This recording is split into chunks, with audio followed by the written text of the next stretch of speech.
Welcome to today's episode of the Group X podcast. I'm your host, Tony Zonato. And if you haven't yet done so, hit that follow button so you never miss another episode. Today, I'll be talking to Sammy Winter, trainer and presenter for Les Mills Asia Pacific. We discuss assessing yourself, how often you should do it and why you should do it, the nerves we all encounter when teaching, presenting and training, and going the extra mile to get a voice coach. So grab your favourite beverage, sit back and enjoy the show.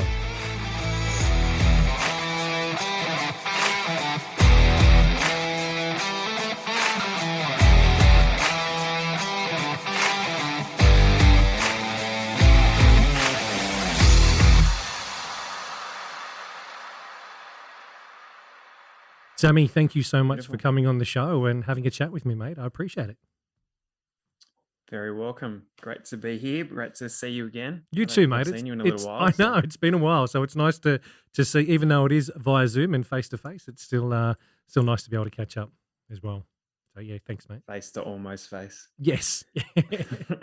Hey, tell us, Sammy, how did you get into the fitness industry? Where does your journey begin? Yeah, well, it actually begins in 2009. It was really interesting, actually. I went down a bit of a rabbit hole when I was trying to think back over, the last 13 years of being in the industry, and I went into my emails and went down a real rabbit hole. And those times where you're doing something and then you realize that you're in a rabbit hole and you have to kind of pull yourself out and get back to it. But I was a mechanic in 2009. Oh, wow. Yeah. And I think I was in my last year of my apprenticeship. So yep. Started going to the gym near my house, near my work. And one of the girls from work said, I think I was on the stepper or something in the gym. I'd kind of just, went in there and didn't really have a lot of clue. So yep.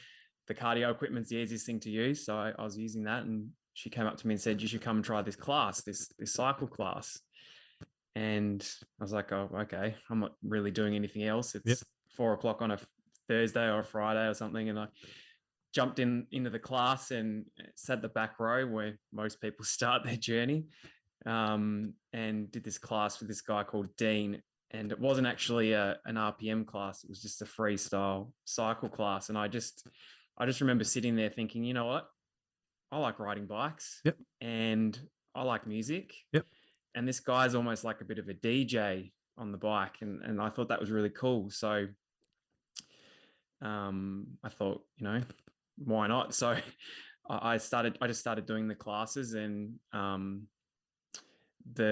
couple of instructors approached me and said, have you thought about maybe teaching? You ride the bike really well, and you look good on the bike. Why don't you give it a go? So I attended my first training in 2009. I drove to Hobart. So I'm originally from Tasmania. So drove down to Hobart and did the training, and that was with a guy called Paul Pierce. He's since moved on from Les Mills, but I think it was a great weekend. It was awesome. a great weekend. All I remember is the race of truth, really. Yeah. And, yes. I actually did the training with Alex Clark was on the same training. Oh, okay. He's from Canberra. He used to be on the team as well. Yep. We did the training together, and we had the same track. So we had track 4, RPM 46. Okay. Yep. I'm going to say. Yep. And it was, it had this chant in it. And I remember we were having a bit of a battle in our presentation, in our last presentation. We had a battle of whose group could go the loudest. Yeah. Because, it was a large group. It was obviously pre-COVID a long time ago. I think it was 12, it was a full module, and we had obviously the 2 groups going on, and it was actually, I just remember that. It's burned into my brain, that release. But hey, how I got into it. I want to ask you a question quickly, and we'll get back on topic in a sec, but mechanic, was that something you wanted to do? Was it something you sort of fell into? I know it's off topic a little bit from what we're talking about the Group X stuff, but I had no idea about that, about your past prior to this, and I find that interesting. Is it something that you had a passion for, or something you sort of just fell into with that? What was? So I I left school when I was 16, so I went through to the end of year 10. Yep. And I was working. I got offered a full-time job at the supermarket chain that I was working for at the time. So similar to Dallas, with Yeah. a bit of a background in Yeah. in Yep. supermarkets. Yep. And I left the supermarket because I wanted to try something different, and that didn't really work out. And I was just kind of like, what am I going to do? So. Yep. My dad and my uncle were really, really big into cars, and we'd always sort of played around with bits and pieces. My uncle always bags me out because I used to hate getting dirty, and then I started working. It's all he reminds me all the time, but I actually liked the electrical side of it, the auto electrical, but at the time it was very complicated to get into that side. So I decided to try mechanic. And it was, to be honest, it was probably one of the best things that I ever did, because it taught me a lot. Like there's a lot of skills. And I think with education, sometimes, if you don't there's a stigma, about university and, or further education, higher education, that's kind of the only way. But I think that I learned so much from doing a trade, Totally. So much that I use it all the time. And the great thing about the gym, when I moved into the gym, which we'll probably talk about in a sec, was that I was a bit of an all-rounder at the gym. So I could fix equipment, I could totally. You're able to use the skill set. Revamp use that skill set.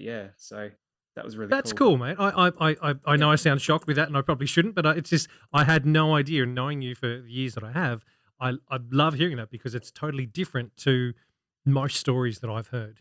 No one's told me that they were a mechanic before jumping into the exercise space and being a group fitness instructor. So that's great. Thanks for sharing, man. I appreciate that. This is the Group X podcast. So 2009, you jumped on, you did a class. Mm-hmm. You're like, yeah, cool. This is loving this. I'm a DJ on a bike, and this is rocking on. When what year did you say you did your training in? Was it shortly after that, in 2009?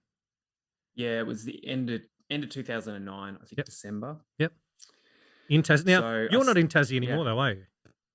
No, I'm in Victoria now. Yep. Been in Victoria for 8 years. Okay, cool. What brought you? I mean, it sounds silly when I say this, and I don't mean an aeroplane. Nope. What brought you out of Tassie? No, I got the boat. I did get the boat, and it was the worst experience of my life. But that's really? Another story for another day. Okay. I was just looking for some extra opportunity. So I was on the team at that point, and I was just looking for some extra opportunity, work, get out of Tassie and broaden the horizons and all, all that sort of jargon. Yeah. So Sweet. Cool. Yeah. So run us through your initial module training. How did it go? Coming from a mechanic background and you dabbled with the grocery store type stuff, how did you find initial module training on your first ever experience in the fitness industry? How was it? It was really good. It was a great weekend. Back then you got the kit on the day. Yep. So I didn't really know what I was walking into until I got into it. And I think, like most instructors, even now, like when you get you get it 2 weeks before, but you open up your content and you go, oh my goodness, what is this? Yep. what is this PRP? What is this 4x8? Yep. So obviously that part was a little bit daunting, but I guess the great thing about Paul is he was such a great educator that he just made us feel very safe in that space. Yeah. So, and it was a great group of people as well. I remember, I just remember the gym. I remember the Race of Truth. Yep. I think, was it 2 hours long or 90 minutes long? Yeah. I think well, I'm going to say from when I did it back in 2003, I think it was 90. Yep. From memory. That was brutal. That just ruined me. My fitness levels was up back then. It was fairly good, but that just, amazing workout, and amazing to actually get you to to feel what you need to be feeling when you should be feeling it. I think is it still done? Are they still doing the Race of Truth in training modules Yeah. these days? It is. So Yeah. it got revamped back in 2016, I Okay. think, 2015, 2016. So Yep. it was condensed to a sort of a 30-minute version of. Wow. Um, Yep. yeah, so it's pretty intense, but it's got, I guess it's a dual purpose in initial Yep. module training. So you look to help people understand the intensity of the Yeah. workout, or Yep. the intent, or what it feels like to work hard, Yep. to then be able to create coaching. And then obviously second, it's a great builder of fitness. Yeah. Yep. True. So hey, 90 minutes was rough. oh god, yes. Yeah. You said you got to track 4, yeah? Was it track 4? Yeah. Yes. Did you pass or Yep. did you fail? Or did you get? Was it withheld to shadow back then? Wasn't it? No, I passed. I did pass. Brilliant. Got through. Yep. I actually did. When I did body pump, uh, it was a pass, and then I had to refilm my DVD submission. Yep. So that was, but that was pump. So Yep. RPM, I mean, RPM is the program that I'm definitely the strongest at. Yep. Yep. It's the program that I know backwards, forwards, and inside out. So Yep. yeah, I passed the training on the weekend, and Yep. I think within 3 months I'd filmed my video, sent it in, and passed as well. So got certified. Brilliant. Yep. Can you remember your first ever class you taught? Cast your mind way back. Good question. It's not even that long ago. I feel like I'm really old. Mate, 2009, we're now in 2022. There's a good, 13 years in that. It is a long time ago. When you think about it in that way, it's like, shit, okay, yeah, where did those 13 years go? We're now in 2022. Think back to 2009. Things were very, very bloody different. Very different. Yep. Very different. Yeah. Can you remember that first class though? Can you remember how you felt? I remember walking into the room. My main mentor at the gym was a lady called Sue, and I remember teaching with her. And yeah, I just remember, I think I taught 3 and 4. And I did okay. I think I did okay for a guy kind of knew what he was doing. Yep. I love that. Did you have nerves? Yes and no. Yep. I mean, the gym, there's in Tassie back then, we only taught at one gym. So I'd been training at that one gym for a good sort of a year, I guess. Yep.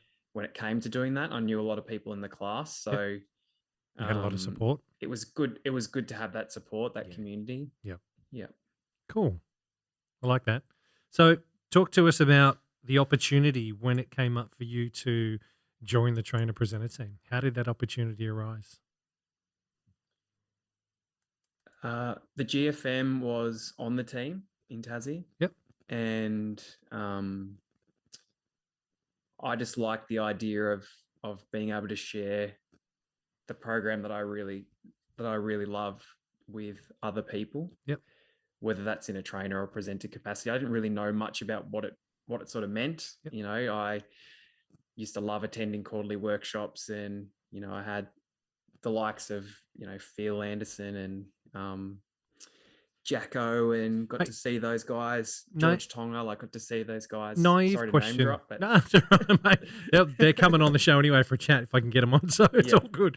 Hey, naivety of me, quarterly workshops in Tassie, or was it in Victoria and you had to come over too? No, we used to have them in Tassie as well, which is great. Yep. So I know that sounds so naive, and I'm sorry to anyone from Tassie that may be listening as well that goes, Tone, you're an idiot. Come on, we're not that small. I hadn't realised that was that there was enough. God, this sounds really bad when I say this. That there was enough demand and instructor base down there to have a quarterly there. So yeah, that was my reason for asking. No other reason behind that. Yeah. Yeah. Cool. No. We definitely used to run them, and they were very well attended. Actually, it was we used to host it at our club quite frequently. Yep. That we used to be at. So I just remember sort of being in awe of these guys, and wanting to sort of follow in their footsteps. So I think I had a conversation with Les Mills and just to find out what the pathway was at the time, because it was sort of wasn't as clear as it sort of is these days. Yeah. Like, Yep. obviously in Tassie, there's not, it's sort of the larger boot camps and Yes. things like that. So Yep. I wanted to find out, and basically the first step was to do AIM 1 and AIM 2. So Yep. I think I enrolled the next day in AIM 1, Yep. and came to Melbourne to do that. So Who was the that was, facilitator for your own one? I was very lucky. It was Lee Okay. Smith. Yep. I think you know him. I think I'm aware of that man. Yeah. and Kiz. Yep. Cool. And yeah, they were I did it did in Carnegie actually. Yep. That was first time in Melbourne in a long time, and first time in Carnegie. So Yep. yeah, that was a really great weekend. Like, I just remember walking away just inspired, and to work with those guys was actually like quite a blessing. Yep. How did your and this may sound like a strange question. How did your first class after doing AIM 1 go? And the reason I ask that, and I'll give you an example why. I did my AIM 1 training with Meg and Lee, and I walked back into the club on the Monday and had to teach Monday lunchtime. It was a train wreck. It was an absolute freaking train wreck. I had been teaching for, I don't know, it's probably 4 or 5 years or whatever it was before AIM 1 was really sort of, you know what, Tone, let's go do this. And I had realized at this stage on that Monday morning that I do autopilot really well. I'll get in there and I'll go through my motions and do it, and whatever track they could throw it at me, and yet we'd be able to get it on and go for it. But going to AIM 1 and breaking it down and adding things in and doing things differently, when I got on that bike and I wanted so much to bring that, what I just learnt on that weekend, to that class, the brain just didn't compute. The brain was still trying to do autopilot at the same time we're trying to put new stuff. And I had people that this Monday lunchtime 12:20 class was packed, and 10 to 15 people had missed out. There was 42 bikes in this room. And it was just that way in that club for forever. It wasn't me. It was just that time slot was always going to be crazy busy. And I had, I'm going to say, probably a good 10 or 12 people afterwards say to me, "Are you okay? What, dude, what was that? What was that?" And I didn't get it and nail it until the Wednesday when it had all digested and sat properly, that I then went back in and I was teaching a 12:20 on the Wednesday. And they, at the end of that class, because it all went off, they were like, "Oh my God, that was so much better than you've ever done before. Now we understand what you were trying to put in place on Monday from what the training you'd actually done." So I ask you the question, how did your first class go after doing AIM? Did you nail it? Did you put it all in place, or was it like me, a wonderful train wreck? I don't think it wasn't so much a train wreck, but it definitely evolved my teaching a lot. Yep. And I actually have somewhere, and I found it a couple of years ago, there is a video of me from not long after that teaching a class. Excellent. And I definitely still had quite a way to go. Yep. I think in the warm-up I was like, "Hey guys, so did you have a good day?" And then straight away, without even pausing, I said, "Well, it's about to get better." And I don't know why I said it, but I was like, wow. Yep. Wow. Anyway, it's those the moments. young fella had a bit of a way to go. Yeah, but look, I think it's you've right there. You've had that realization on where you were, and being able to look back on that as well, from where you were to where you are, and even where you're headed to in the future. I think is a huge, having that self-awareness is massive. Yeah, a lot of people go through life and don't have it, and it's to me, it's vital in everything we do, in not only in teaching but everyday life. You see where you've come from, and if you ever stop learning, then check your pulse, because something's gone wrong. Every day I learn, and I have a chat to my daughter in relation to that as well. She's in year 1 at school, and it's just something. Even she's learning, but I'm still learning every day, and I think that's key to growth, and also bettering yourself in that as well. But, yeah. This is the Group X podcast. How often do you actually assess yourself? How often would you as an instructor video yourself and sit back and watch to critique yourself? Yeah. We have obviously as a part of the team, we do quarterly and biannually coaching. Yep. So we have the opportunity to get the sort of higher end feedback. Last year in COVID, when I was teaching, it was pretty much a 2 year on and off assessment process for myself, like Yep. constantly having to look at yourself Yeah. on the laptop Yep. and watch yourself back. That was definitely there was definitely a lot of assessment that happened there. But Yep. the culture that I sort of was, we call it raised, I was raised in as a new instructor, was we used to film quite often. We had a tripod mount. We had a camera mount in our club with a camera available at the club, and Yep. we were really encouraged to assess yourself often. Brilliant. So I would probably definitely once every couple of months would put the camera up and Yep. have a bit of a look. And so yeah, I think outside the stuff that we do for the team, I would probably once every 2 months Yep. do a bit of a Cool. self-assessment Well, just to see how I'm going. yeah.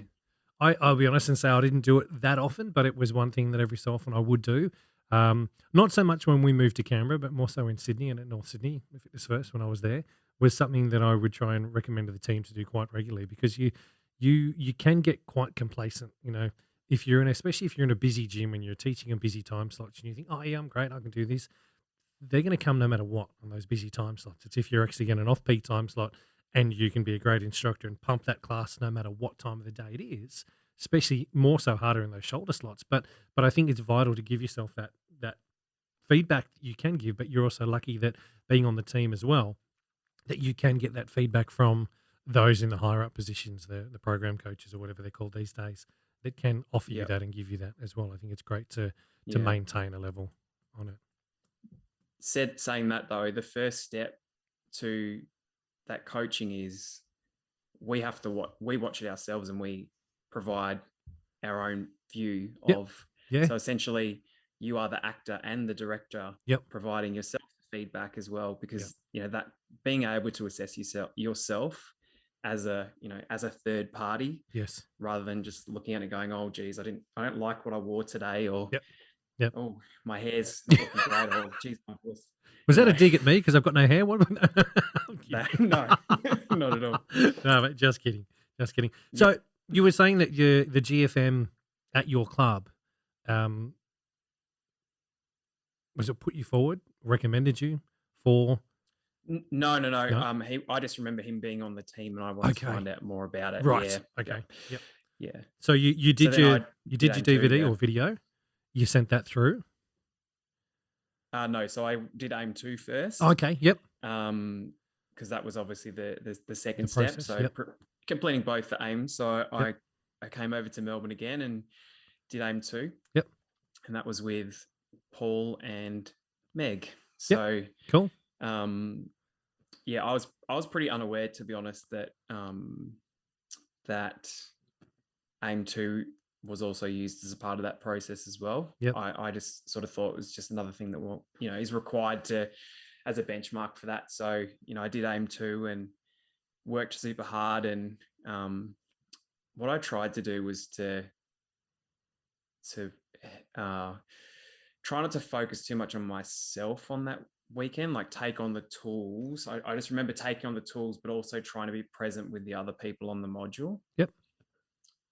And because connection was probably something I really needed to work on. Connection, performance, I'm really good. I'm great at the basic stuff. Yep. Choreography, yep. Technique and coaching, great. It was just probably connection and performance that were the biggest learnings for me on that weekend. And so I just tried to immerse myself in the experience. And at the end of the module, I got my pass and for the AIM, and at the end of the module, Meg gave me my form and said, we'll be in touch. So that was kind of sweet. That was how I got in. Yeah. So had a phone call the next week and they offered me a position. So that was awesome. Yeah, I was blown away. I had no idea that I was sort of being, I guess, not so much watched, but like I had no idea I was on the radar. Yep. So I think that's great. That's congratulations too. I think that's an awesome Yeah, thanks. experience to go through and be unaware, but then also be like, oh wow, check, yeah, okay, that's fantastic. Thank you. So yeah, Yeah. good on you. Good on you. Tell me what was the first thing that happened? Because you're a trainer as well as a presenter, correct? Yes. Yep. Yes. Okay. So what happened first? Was it a presentation? Was it quarterly, or was it training? What sort of eventuated next? Initially presenter. So there was a need for presenters in Tassie. So Yep. at the time, so I was lucky enough to jump on the team, and I got to. I was again surprised. I got to teach straight away. So Cool. I got given a couple of tracks. So did my first workshop. It was on RPM 53. I think it's the one with the 30 Seconds to Mars song, that one with Yes. the really fast climbing in it. Yep. So that was my first presentation. So I got to teach 3 and 4. Cool. And then I think my first Melbourne quarterly was 2012, because I've got a photo of Meg, Kiz, and myself driving around. I think we drove around Melbourne and did a few workshops together, which was cool. Brilliant. Yeah, so started with presenting. Okay. How did that first class go? How did that first workshop go for you? Yeah, you got the track 3 and track 4. Well, how were you? Were you? Oh, super nervous. Like it's a very different thing. Teaching to your peers and wanting to do a great job for all the people that have supported you, and it was good though, because I guess it was on home turf. It was at my club, and all my mates at the gym were in the class. So it was really cool. It was a really, really great experience. I think on the first Melbourne quarterly I taught, I tried to get everyone riding on the same leg because I thought it'd be cool, and it went down like a lead balloon, and I just like, oh, oops. Something sounds really good in your head, and then you try and do it, and you're like, well, yeah, that just isn't. I always get a little bit nervous around workshops, and not so much a bad nerves, but I just have learnt really well to convert that into something good, you know. So, mate, I'll be honest and say I think that's having nerves beforehand shows the passion you've got, shows the enthusiasm, and shows how much you love doing what you're doing. And I'll say to you, if that ever stops, maybe stop. And I say that in jest, but at the same time, sort of going, you know what? If you don't have nerves and butterflies around something, it means because something's not hitting the mark. Yeah, it's not there, and that to me is if you can. Still these days, I get butterflies before I do this stuff. Yeah, it's that whole nerves and that whole I can't wait to do this, and you use that energy for good instead of sitting there and wallowing in that whole, oh my god, I'm a deer in headlights type thing. You go, you know what? No, I'm going to use that and use that energy to project out there what needs to be thrown out. So nervous, excited, but it's like you said, it's not really about nerves. It's about what you do with the nerves. Yeah. And if you've ever been to a quarterly with me, usually if I'm a little bit nervous, I'll outwardly say it. Just to I think having that little bit of human connection sometimes does break down a few barriers and helps you connect with people and stuff. I think I said it on the weekend, and 13 years later, I think I still said it last weekend at workshops. So mate, I share a story with you. So some of my best mates, I was MC at their wedding back in, God, I'm going to say it was 98, 99, something like that. And never emceed a wedding before in my life. But they said to me, Tone, get up here. We want you to do it. Let's have a bit of fun. I walked into the room and I was so nervous that the microphone was shaking in my hand. Yeah, I was seriously, I knew some people in the room, but most I didn't. And I was panicking and packing it big time. And first thing I got on the mic and said, guys, I'm Tony, I'm the MC, blah, blah, blah. Just need to let you know I've never done this before and I'm pretty goddamn nervous. So just bear with me as we get through this. And, it went off okay. And I had people come up to me later on and go, oh, mate, that was really cool. We've never had that happen at a wedding before. Someone uses that as their skit. I'm like, oh, no, that wasn't a skit. That was just me being 100% truthful with you guys and saying, you know what, I'm nervous as all hell because this was before I was teaching it, before any of that happened. And I had, 120 guests at this wedding when their eyes were right on me. was like, oh shit, yep, okay, yep, and just did what you did. You just be honest. Hey guys, this is new. Never done this before. I'm going to give this a shot, or use that nervous energy in that way. So yeah, I can relate big time with that. This is the Group X podcast. So your first one went off with it without a hitch and was fantastic. How did you feel after it?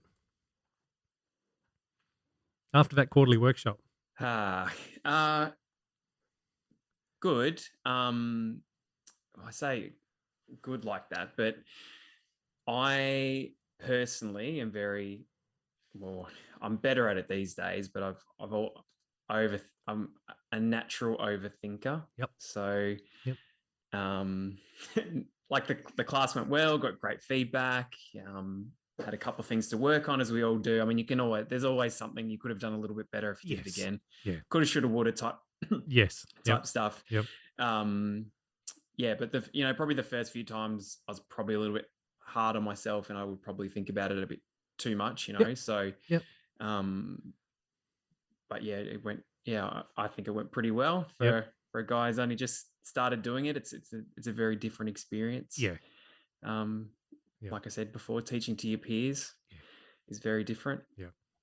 And I say peers, and I still would say peers. Like, at the end of the day, we're all presenter, trainer, instructor. Like we're all here for the same reason. Yeah, we're all here to help people be, feel a little bit better and take them out of their everyday existence into something different. So yeah, it's putting yourself on the line in front of people. It can sometimes be a bit daunting and overwhelming in the fact of you're up there. You know what, you're doing this. There's people that may scrutinize. They may not. Most of them are going to give you the support. Yeah, there may be one or two that are out there that are going, oh, what's he up there for? I could have done better or whatever. Whatever. You know what? You're up there. You're giving it a shot. You're actually doing it. And I think that's the mental challenge for me in the roles that I've had with that kind of stuff. And even doing this podcast stuff is getting, it's putting yourself on the line. People are going to judge you no matter what. But I look at it and sort of go, okay, they might. If they don't want to listen, I don't care. It's that attitude of going, yeah, well, this is what I'm doing. I'm going to stick in my lane and be true to me and follow my stars and what I want to do. And I think that's where from what you've said as well, I think you're on the same path with me, and that is that you just get in there and give it a go and use that energy, use that experience and move on. Keep doing your thing. Yeah. I think for me, it's not necessarily like I don't sort of worry about the judgment more than it's when every time I get up there and teach, whether it's to a club class or teaching at a module or teaching at a workshop, super workshop, whatever it is, it's more about just doing a good job and doing it justice for the people that are in the room, because everyone has given up. Like anyone who's in front of you has given up their time. Like for this podcast today, I want to do a good job for you, right? Because you've given up your time to spend with me. And it's the same in a class. People have given up their precious time because time is a commodity. It is precious. So I just want to make sure that I do justice to the program, to the people, and make sure they walk out of it with whatever they're looking for out of the class. Yeah. Cool. Hey, talk to us about the first training module that you conducted. How was that experience? On my own, or well, even the first one, because I understand the process was that you've got to obviously team a couple in order to get right sign off and all that kind of stuff. Let's talk about the first one where you actually did part of a module. How did it go? Did you nail it? Tell me you nailed it. Yes and no. Yep. I definitely know the content inside out and back to front. I probably knew it a little bit too well. Like I could have probably said it word for word. Like I think there's one part of the module that I could take the 5 key element lecture. I'm pretty sure I know it word for word out of the book. Right. So love that. Yep. That's how well I knew the module. Yep. Now what happens when you know content that well, word for word, and you try to put it into practice? It works. What happens if you stammer on one word? Yep. Or someone asks a question, or which happens, yeah. Like, Yes. the world happens. Yes, Someone mate. walks into the room and you get stuck. What Yep. happens? You flounder and try and work out where you are. Yep. Yeah. So to the Yep. script. So, so that's probably where I fell a little bit short to start with. Yep. So just in the content and sort of the delivery. So Yeah. how to use my voice, how to be present in the room, how to utilize the space and own the space to be able to, motivate, inspire, and educate. So that's really the area that I had to work on. It wasn't the content. Yep. Like, I could talk to you all day about RPM and Yep. and share all my You've got knowledge that with you. knowledge. But, Yeah. Yeah. but it was just that delivery piece. So something I've had to work really hard on, and it's paid off so much in every part of leading teams, presenting, and delivering content is just that presence, that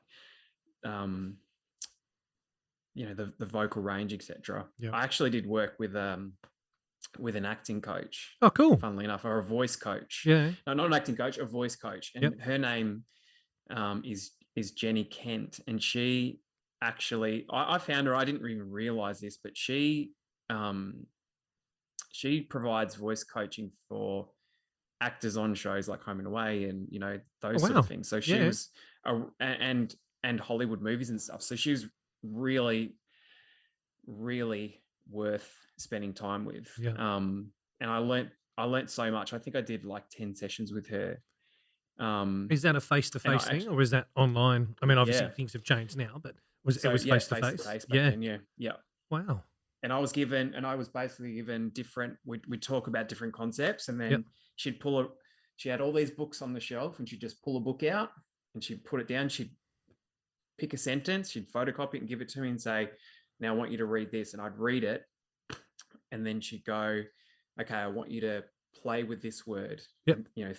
If it was a word like deep, I want you to think about what deep means, and take your voice to that place. So we did a lot of play with vocal contrast, and she actually called it vocal color.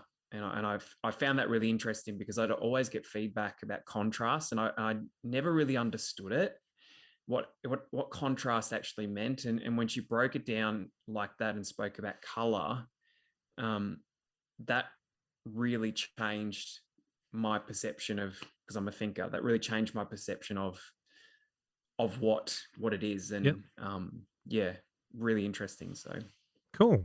So this is going to sound silly. You'd recommend a voice coach for instructors as an additional form of education for what they're doing as well, to try and help them if you have the ability to do that, yes.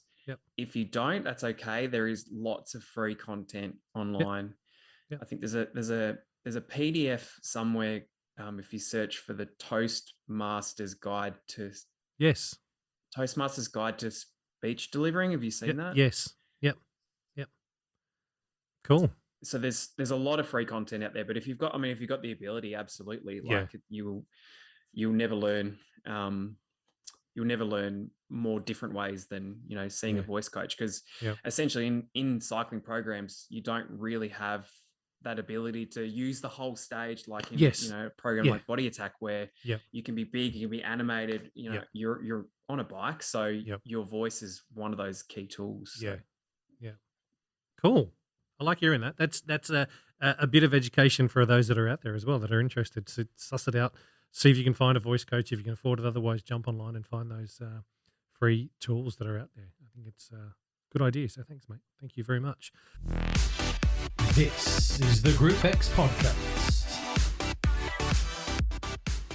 So you nailed it.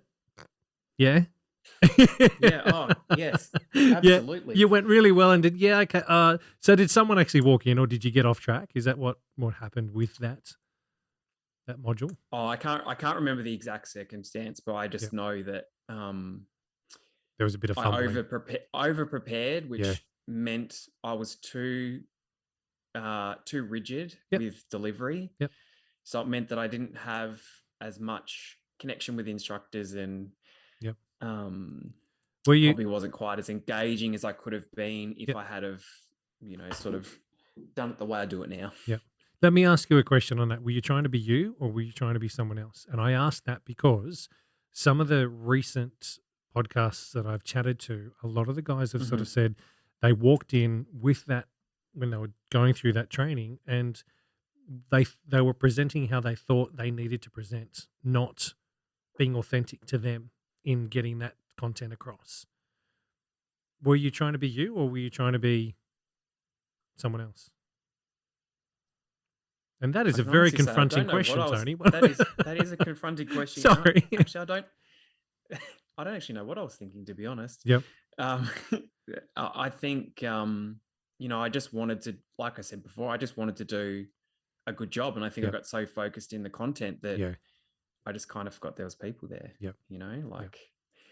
But it's a perfect storm on anything you teach. Yeah. You plan and prepare the way it's going to go in your head. Yep. And if you're not prepared with a plan A and a plan B and a plan C, Yep. when something happens or someone's asked a question, it really does it throws you. Yeah. So Yeah. I think, I think I was so stuck with Yep. within the four walls of the content that Yep. that it just wasn't as good as I thought it was going to go in my head. Yeah. You Yeah. know? Yeah. So you finally got signed off and you've gone and done your own. How was the first one you did by yourself? How were you feeling the week leading up to that? Knowing that you're a thinker and everything you've shared with us, how was it? I don't think I've ever shared this story. So here's a Tony Yeah. Group X podcast exclusive. Love this. I did my first module and it was at an aquatic center, and there was something wrong with the microphone, and there was a stage light on the stage, and there was lights in the room, and I had this wild idea. I was like, you know what? If I just turn the lights down, they'll just focus on me. This is in the masterclass. Yep. And it'll make it easier for them to focus on what I'm saying. So they'll be able to follow me easier. Yep. And the air conditioner had made the floor a little bit slippery. So the light switch was at the back of the room. And I decided I was going to get off and I was going to turn the lights down. And next minute, my foot hit the floor and I slipped. Oh no. Fell on the ground, but I was like, oh my God. I got straight up and I went to the back and I turned it off and I just jumped on and I just kept riding like nothing had happened. Oh my God. It was just it was the start of the module, like the masterclass is at the start of the module. Yeah. So you do you welcome them. Yep. You do the masterclass and here I am. I've got this bright ideas, man. I'll get off. And next minute I'm on the floor and everyone's just like, what? But you got back on the bike and you kept teaching, man. I used that nervous energy. I just jumped straight up and I was like, turn the lights off and just. Did you hurt yourself? Oh, I don't think so. No. Probably bruised my ego a lot. Doesn't matter. But I'm going to say you're a professional because you got back on the bike, you continued going, and I guarantee you wouldn't have missed a beat in what you were teaching because your choreography, inside out and back to front, don't you? That's exactly right. Yeah. Mate, that is embarrassing, and that is an exclusive right here on the Group X podcast. But mate, thank you for sharing because I know that's knowing you as I do and knowing what you've shared with it, that would have been quite embarrassing for you. But mate. Yes, it was. So apart from that, yes. How did it go? Yeah, the module went really well. Like, because I'd spent a lot of time honing the craft and I'd done, a number of modules with some of the guys in Melbourne, I had the opportunity to learn a lot of different ways of doing it. Yep. So with Kiz and Thrax, Matty T and just a few other of the team around the grounds, like it was great to learn off them, and I've had a lot of great opportunities, which has been fantastic. So the module went pretty well. Like I still actually know quite a number of the instructors on the module who still teach, which is great. So Brilliant. I get to see them at quarterly workshops. Yeah. Yep. I don't Cool. know whether they remember me falling on my bum, but um, They will now. hopefully they remember a little bit more than that. Yeah. Or they might just go, "Oh yeah, I remember that now." Oh, I'd Fool. forgotten about that, but yeah, thanks for sharing, Sammy. Yeah. Can you share with us your most memorable moment in presenting? Has there been one? Yes, I had the opportunity to teach um, at what used to be called Filex. So Les Mills Live. It was the last time it was in Melbourne, and it was the first time I'd ever taught, and this was after ever taught at a live event, like a Yep. big live event. Yep. We had our own cycle studio, which was cool. I don't know whether you remember that one. It was all body Upstairs bikes, and yes, it when was we in had like a they had it was the first year of the trip when we first brought the trip out. yes, Yep. yep, Yep. yep. So it was such a great weekend, but yeah, we got to teach. It was myself, and there was a lot of us teaching. Lee at the time, when he was running the team, we had a number of classes, and he wanted to give us an opportunity, which was awesome. So even as a new sort of rookie presenter, it was just such an amazing opportunity, and I actually got to teach with Glenn, which was even cooler. Oh wow. So Yeah. Glenn and I obviously, put the tallest guys in the middle. Yep. Glenn and I were in the middle, so it was pretty cool. But it was my first time teaching in that type of capacity, and it was after doing all that voice coaching. So I'd spent time on this track, and I had a track 4. I had it was RPM 71, and I just remember teaching it. And it just felt awesome. Like it was just such a great experience, and you could kind of tell that the people in the room were getting into it, and I just remember getting a few people came up to me and they were like, "Wow, like that is the best we've ever seen you teach. Like I've never seen you teach like that before. Like what's different?" Fantastic. Yeah. And it was just because I'd done that, but also I wasn't trying to teach like anyone else. Yep. I was just being in the moment and just having a bit of fun with it, Yep. and Yep. It all came together.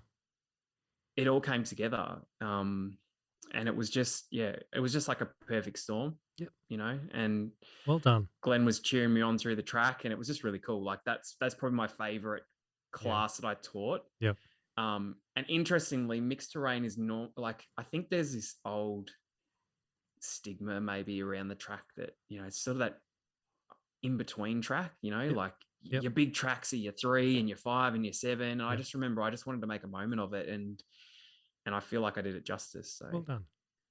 I love hearing that. Mate, that's a nice memory to have and a nice moment that you're able to share with us. So thanks very much.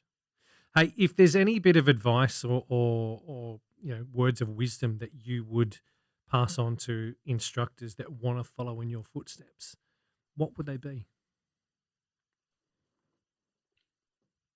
I have probably 2 things that came. I'd listened to a couple of the other podcasts, so I had a feeling this question was coming. So, Yep. There's probably 2 things, and I'm just going to come at it from just being a really great instructor, because if you can be a really great instructor, you can take this anywhere you want to take it. So there's probably 2 things. The first is just be awesome at the basics. Yep. So just know the basics of your program, like I did all those years ago, inside out, or I do now, inside out and back to front, because knowing this basic stuff just lets you be present with the people in the room. If you don't know your choreography, if you're thinking about how your technique is, if you're really bogged down in what to say, like it makes it really difficult to and it's feedback I give people quite a lot, like just know your stuff really well, because it just lets you be present and be in the moment. And the other thing is be authentic. Yep. Be authentic. So be yourself, because the people that come to your class don't come to your class to see you teach like Sam Winter or Tony Zonato or Glenn Ostergaard, Lee Smith. Hey, you've put me up Like, there I with remember getting. you've put me up there with a whole lot of people. Thank you, mate. I appreciate that. You threw my name up. Why not? there. You're an instructor as well. Yeah, but you've never seen me teach, so. I've heard good things. Thanks. I've mate. heard good Thank things. you. Nice save. You know, but oh, I didn't say but. It's just really important to be yourself. Yep. I did get.